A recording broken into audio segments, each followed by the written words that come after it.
verse 20 of Ecclesiastes, it says, "For there is not a just man upon earth that doeth good and sinneth not." So this is a very good reminder to all of us that we are all sinners, and and therefore we need to be saved. We need salvation of Jesus to save us from our sins, because the punishment,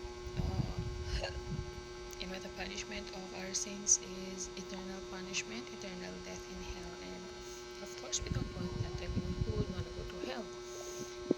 And we all want to go to heaven, but the only way to heaven is Jesus Christ. But unfortunately, a lot of people reject Jesus Christ. So that is why we need to tell people. We need to tell these people. We need to share the gospel to all the people that we can, because this is actually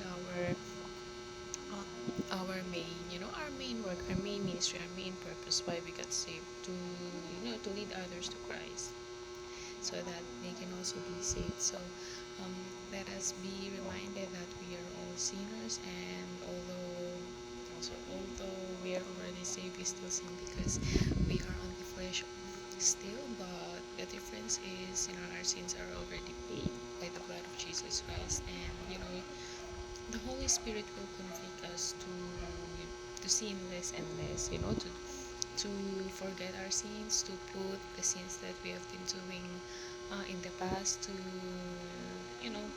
behind our backs. And the Holy Spirit will also lead us into doing the things for the Lord, and just will also guide us, will give us strength to resist sin, and to resist doing sin intentionally, because the difference between a saved sinner and an unsaved sinner is an unsaved sinner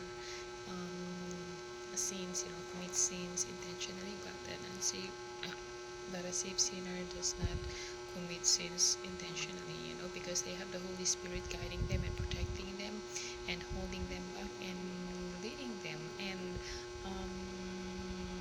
and convicting them not to sin anymore. So I